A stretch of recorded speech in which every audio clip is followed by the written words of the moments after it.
ମହାପ୍ରଭୁଙ୍କର ସ୍ନାନ ପୂର୍ଣ୍ଣିମା ସରିଯାଇଥାଏ ଆଉ ମହାପ୍ରଭୁ ବି ଅଣସର ଘରେ ଜ୍ୱରରେ ପଡ଼ିଥାନ୍ତି। ଭକ୍ତମାନେ କାନ୍ଦି ବୋହି ପ୍ରାର୍ଥନା କରୁଥାନ୍ତି, ମଣିମା ମହାପ୍ରଭୁ ହେ, କେବେ ତୁମ ଦେହ ଭଲ ହେବ? ତାପରେ ପୁଣି ନବଯୌବନ ରୂପ, ତାପରେ ରଥଯାତ୍ରା। ଦିନଟା ଯେତିକି ପାଖେଇ ଆସୁଥାଏ ଭକ୍ତମନ ଆହୁରି ଖୁସି ହେଉଥାଏ। ହେଲେ ଏପଟେ ଦେଖ, ମଉସା ଗାଁ ମୁଣ୍ଡରେ ଚାଳ ଛପର ଘରଟିଏ, ତା ପାଖକୁ ଲାଗିଛି ଆମ୍ବ ବାଡ଼ି, ପିଜୁଳି ବାଡ଼ି, ପଣସ ବାଡ଼ି। ମଉସା ଦିନ ତମାମ କାମ କରେ ସେଇ ବାଡ଼ିରେ, ହେଲେ ମଝିରେ ମଝିରେ ଉପରକୁ ଯାଇ ଏତେ କାନ୍ଦେ, କେହି ତାକୁ ବୁଝେଇ ପାରନ୍ତିନି। କାନ୍ଧରେ ପଡ଼ିଥିବା ନାଲି ଗାମୁଛାଟା ବି ଓଦା ହେଇ ସାରିଥାଏ ସେ ଆଖିର ଗରମ ଲୁହରେ।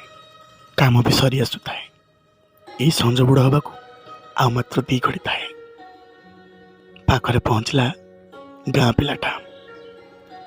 ହଁ, ଗାଁ ପିଲା ନହେଲେ ବି ଏଇ କିଛି ଦିନ ହେବ ମଉସାର ଚିହ୍ନା ସିଏ। ଆପଣାର ନହେଲେ ବି ନିଜରଠୁ ବଳିକି। କୋଉଠୁ କି ଜାଣି ମଉସାର ଦୁଃଖ ବୋଧେ ଆଖିରେ ଦେଖିପାରିଲାନି, ଧାଇଁ ଆସିଲା। ପାଖରେ ବସି ବା ଡାକିଲା। ମଉସା ଅବଶ୍ୟ ସେଥିରେ ଖୁସି ନଥିଲା। ଯେତେବେଳେ ହାତଟା ଆଖି ଯାଇ ଆସି ସବୁତକ ଲୁହକୁ ପୋଛିଦେଲା, ତାର ଶ୍ରଦ୍ଧା ଦେଖି ମଉସାର ମନ ବି ସେଦିନ ମଉଳିଗଲା। ପଚାରିଦେଲା, କାହିଁ କାନ୍ଦୁଛୁ? କ'ଣ ହେଇଛି? ଆଚ୍ଛା, ମୁଁ ତୋତେ ବା ବୋଲି ଡାକିବି? କହିବାକୁ ଗଲେ ମଉସା ପାଖାପାଖି 4-5 ବର୍ଷ ହେବ ଏ ବା ଡାକଟା ଭୁଲି ଯାଇଛି। କିଏ ଆଉ ଡାକିବ? ଗୋଟିଏ ବୋଲି ପୁଅ ଥିଲା। ପୁଅକୁ ଦଣ୍ଡେ ନ ଦେଖି ପାଗଳ ହୋଇଯାଉଥିଲା। ଦୈବ ଯେ ଏମିତି ଛଡ଼େଇ ନେବ ବିଶ୍ୱାସ କରିପାରିନି। ଆଉ ରହିଲା ସ୍ତ୍ରୀ କଥା, ସେ ବି ଅଭିମାନିନୀ। ଏଇ କେଇ ବର୍ଷ ହେବ ସିଏ ବି ହାତ ଛାଡ଼ି ଦେଇଛି। ଏକୁଟିଆ ମଣିଷଟାଏ, ଆହାପଦେ କହିବାକୁ କେହି ନାହିଁ। ପଚାରୁ ସେଦିନ ପଚାରିଦେଲା, କ'ଣ ହେଇଛି? କାହା ଉପରେ ତ ଅଭିମାନ ମ? କାହା ଉପରେ ଆଉ? ସେଇ କପଟିଆ ଯାହାକୁ ଏତେ ଭରସା କରିଥିଲି, ଏତେ ଭଲ ପାଉଥିଲି, ଏତେ ଶ୍ରଦ୍ଧା କରିଥିଲି, ସବୁ କିଛି ଛଡ଼େଇ ନେଲା। ଏକୁଟିଆ ହେଇଯାଇଛି ରେ। ତାର ସେ ଚକାଚକା ଆଖିକୁ ମୋ ଦୁଃଖ ଟିକେ ବି ଦିଶିଲାନି। ମୋ ପାଇଁ ଆଡ଼ କରିଦେଲା ଆଖି। ତାରି ଉପରେ ଅଭିମାନ କରିଛି। ସତରେ କ'ଣ ତାକୁ ଏତେ ଭଲ ପାଉଥିଲ? ନୁହେଁ ତ ଆଉ କ'ଣ? ଏଇ ଦେଖୁନୁ, ଆମ୍ବ ବାଡ଼ି, ପଣସ ବାଡ଼ି, ପିଜୁଳି ବାଡ଼ି, ତା ସାଙ୍ଗକୁ କେତେ ଫୁଲ ଫଳ, ସବୁକିଛି ତାରି ଶ୍ରଦ୍ଧାରେ ଲଗେଇଥିଲି। ଆଉ ଜାଣିଛୁ, ଯେତେବେଳେ ସ୍ନାନ ପୂର୍ଣ୍ଣିମା ହୁଏ, ମୁଁ ଜାଣିଛି ମୋ ମହାପ୍ରଭୁଙ୍କୁ ଜ୍ୱର ହୁଏ। 108 ପାଣିରେ ଗାଧେଇଥିବ। ସେଇଥିପାଇଁ ତ କିଏ କିଛି ଦଉ କି ନ ଦଉ, ମୋରି ବାଡ଼ିରୁ ସବୁତକ ଫଳମୂଳ ସଂଗ୍ରହ କରି ତାରି ପାଇଁ ନେଇଯାଏ। ଆଉ କିନ୍ତୁ ଯାଉନି, ଆଉ ଇଚ୍ଛା ନାହିଁ, ଆଉ ଭଲ ଲାଗୁନି। ସେ ତ ମୋତେ ଚାହିଁଲାନି, କାହିଁକି ମୁଁ ଯିବି? ଆରେ ବାବା, ହେଇଛି କ'ଣ? ଖୋଲିକି ତ କହ। 2 ଜଣଙ୍କର କଥାବାର୍ତ୍ତାରୁ ଏମିତି ଲାଗୁଥାଏ ଯେମିତି ପିଲାଟା ନା ଆଗରୁ ତାକୁ ଜାଣିଛି, ତା ସହିତ ଜନ୍ମର ସାଥୀ। ସେଦିନ କିଛି ବି ଲୁଚେଇଲେନି ମଉସା। ବୟସ ଅପରାହ୍ନରେ ଯଦି ଛୋଟ ପିଲାଟି ଏତେ ଜିଦି କରୁଛି, କହିଦେବି। ସେ ବର୍ଷ ବି ସ୍ନାନ ପୂର୍ଣ୍ଣିମା ଥାଏ। ମହାପ୍ରଭୁଙ୍କ ପାଇଁ ସବୁକିଛି ଯୋଗାଡ଼ ସରିଥାଏ। ଫୁଲ, ଫଳ, ନଡ଼ିଆ, କଦଳୀ, ଆମ୍ବ, ପଣସ, ଡାଳିମ୍ବ, ସେଉ, ଆଉ ତା ସାଙ୍ଗକୁ କେତେ ଗୁଡ଼ାଏ କୁସୁମ ଆଉ ତୁଳସୀର ମାଳ। ମାଉସୀ ବି ଯୋଗାଡ଼ୁଥାଏ ମହାପ୍ରଭୁଙ୍କ ପାଇଁ। ଧୂପଦୀପ ଭୁଲି ଯାଇଥାଏ ଆଣିବା ପାଇଁ। ଘର ପାଖରୁ ଅନେକ ଦୂର ବଜାରଟା। ଶେଷରେ ପୁଅକୁ ଟଙ୍କା ଦେଇ ପଠେଇଲି। ପୁଅଟା ଟିକେ ଚଗଲା, ସାଙ୍ଗସାଥି ମେଳରେ ପଡ଼ି ଭାରି ଖରାପ ହେଇଯାଇଥିଲା। ସୁଧାରିବାକୁ କେତେ ଚେଷ୍ଟା କରିଛି, ଜମା ବି ଶୁଣେନି। ଆଉ ସେଦିନ ବି ସେଇଆ ହେଇଥିଲା। ଘରୁ ଗୋଡ଼ କାଢ଼ି ଯିବାର କିଛି ମୁହୂର୍ତ୍ତ ହେଇଛି କି ନାହିଁ, ଫୋନ୍ କଲ୍ଟି ଆସିଲା। ପୁଅ ତୁମର ମେଡ଼ିକାଲରେ ଆଡ଼ମିଟ୍ ହୋଇଛି। ସବୁକିଛି ଜିନିଷ ଛାଡ଼ିଦେଇ ଧାଇଁଗଲି ତା ପାଖକୁ। ଏପଟେ ବରାତି ଦେଇଥାଏ, ମୋ କାଳିଆର ସେମେଜ ଯେମିତି ବନ୍ଦ ନ ହୁଏ। ପାଖରେ ପହଞ୍ଚି ଦେଖ ତ ଆଉ ନାହିଁ। ମୁଣ୍ଡ ଫାଟି ଯାଇଛି, ଗୋଡ଼ ହାତ ଭାଙ୍ଗି ଯାଇଛି, ଆଉ ଗାଡ଼ିଟା ଆଖିରେ ଦେଖି ହେବନି। ଡାକ୍ତରବାବୁ କହୁଥାନ୍ତି ବଞ୍ଚିବାର ଚାନ୍ସ ନାହିଁ ଯଦି ମହାପୁରୁ ଚାହିଁବେ। ହଁ, ଏଇ କଥା ଶୁଣିଲା ପରେ ଆଖି ମୋର ଲୁହରେ ଭିଜି ସାରିଥିଲା। କେତେ ସେଦିନ କାକୁତି ମିନତି ହେଲି, ଭୋକ ଉପାସରେ ରାତି ଗୋଟାକ ଜଗିଲି। ସକାଳକୁ ଦେଖିଲା ବେଳକୁ ଆଉ ସିଏ ନାହିଁ। ସବୁଦିନ ପାଇଁ ଛାଡ଼ିକି ଆରପାରିକୁ ଚାଲିଗଲା। ଆମର ଧୈର୍ଯ୍ୟ ଧରିଲାନି। ମାଉସୀ ତୋର ଘଡ଼ିକୁ ଘଡ଼ି ଚେତା ଗଲା। କେତେ ତାକୁ ବୁଝେଇବି। ଶେଷରେ ଆଖି ପଡ଼ିଥିଲା ସେ ମେଡ଼ିକାଲ ବୋର୍ଡ଼ରେ ଲାଗିଥିବା ମୋ କାଳିଆର ଫଟୋ। ସତରେ କାଳିଆ, ତୁ କେଡ଼େ କପଟିଆ ନା, ଛଡ଼େଇ ନେଲୁ। ଭେଣ୍ଡା ପୁଅଟା ମୋର କି ଅପରାଧ କରିଥିଲା? ଯାହାକୁ ଏତେ ଭଲ ପାଉଥିଲି, ଏତେ ଶ୍ରଦ୍ଧା କରିଥିଲି, ମୋ ବିପଦରେ ଅନେଇଲାନି, ଛାଡ଼ିଦେଲା ମୋ ହାତ। ସେଇଦିନଠାରୁ ଆଉ ତା ଶ୍ରୀମନ୍ଦିର ଯାଏନି, ଆଉ ତା ପାଇଁ ବାଡ଼ିକୁ ଗୋଟିଏ ବି ଫଳ ଯାଏନି। ଭାରି କପଟି ଆସେ, ଦୁଃଖ ପରେ ଦୁଃଖ ଦିଏ, କିଛି ବି ଶୁଣେନି। କାହିଁକି ତାକୁ ଏ ଦୁନିଆ ଭଲ ପାଉଛି? କାହିଁକି ତାକୁ ଭକ୍ତ ଭରସା କରିଛି? ତୁ କହୁନୁ? ଏତକ କହିଲା ବେଳକୁ ଆଖିରୁ ଆହୁରି ଜୋରରେ ଲୁହଟା ବୋଲ ମାନ ନଥାଏ। ପିଲାଟି ଲୁହ ପୋଛି ଦେଇ କହିଲା, ହଉ, ଅଭିମାନ କରିଥା, ରାଗିଥା, ରୁଷିଥା, କିଛି କଥା ନାହିଁ। ମୁଁ କିନ୍ତୁ କଥା ଦେଉଛି, ତୋ ହାତ କେବେ ଛାଡ଼ିବେନି। ନିତି ଆସିବି, ସୁଖ ଦୁଃଖ ଟିକେ ହେବା, ପୁଣି ମୋ ବାଟରେ ଚାଲିଯିବି।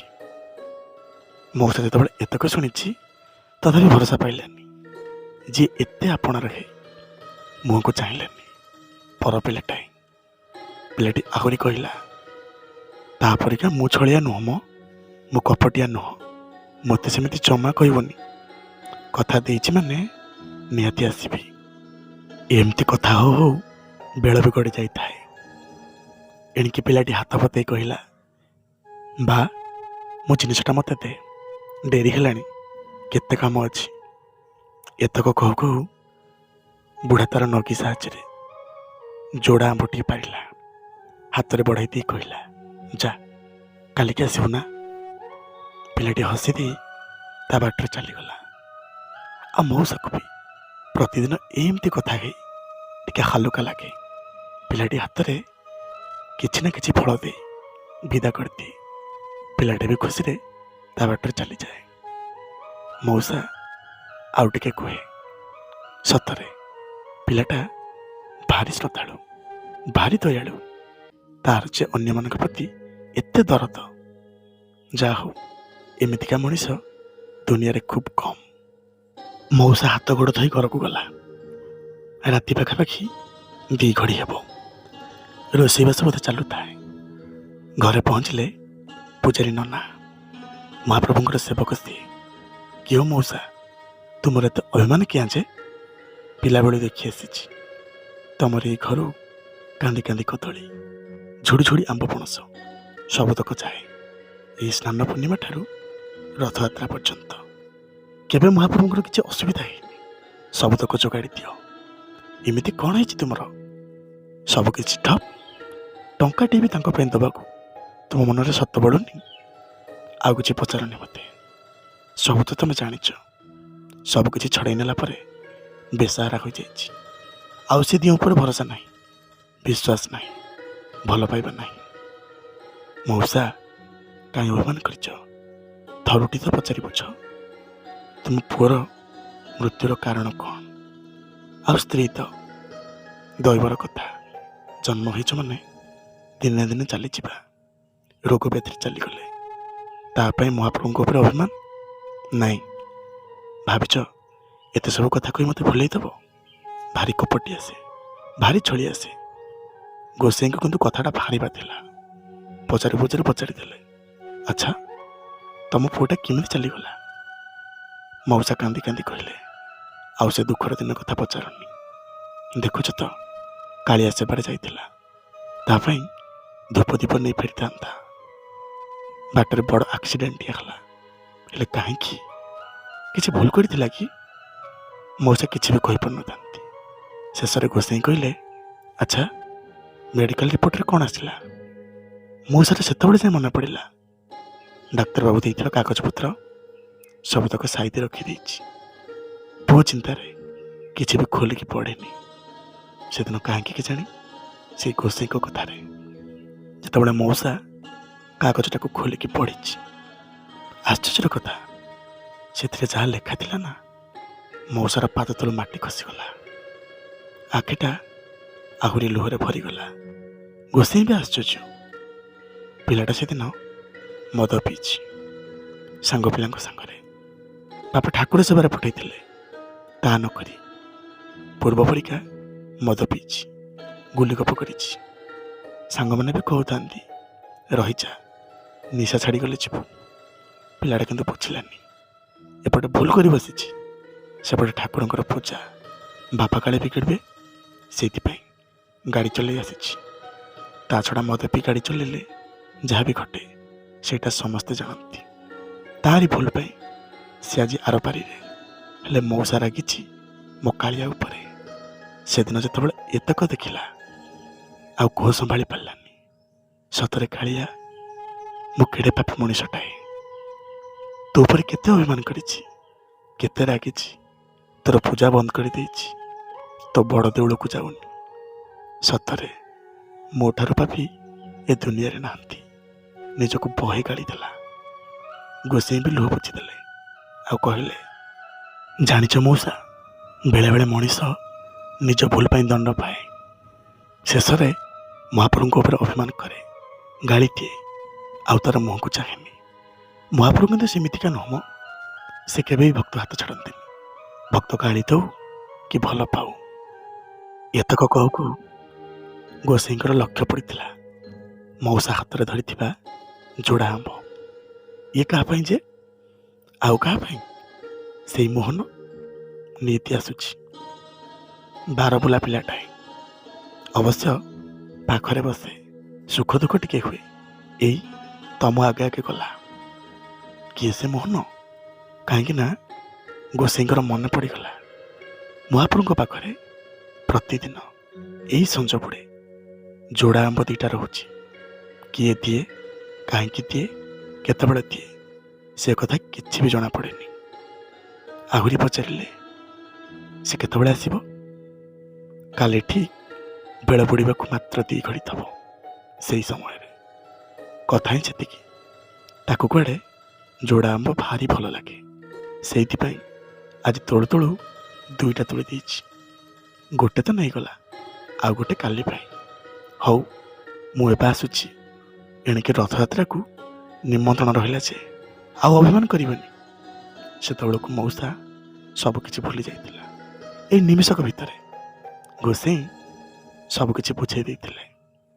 ଆହୁରି ଗୋଟେ କଥା, ମଉସା ଅପେକ୍ଷାରେ ଥାଏ କାଲି କେତେବେଳେ ମୋହନ ଆସିବ। ଗୋସେଇ ଏଣିକି ଦେଉଳ ଚାଲିଗଲେ। ରାତି 10ଟା ହେଲେ ଦେଉଳ ମୁଦ ହେବ। ମଉସାର ମନ କିନ୍ତୁ ବୁଝିଲାନି। ଯାହାକୁ ଏତେ ବର୍ଷ ହେବ ତା ଦୁଆର ମାଡ଼ିନି, ତାର ସେ କଳା ମୁହଁକୁ ଆଖି ପୁରେଇ ଦେଖିନି।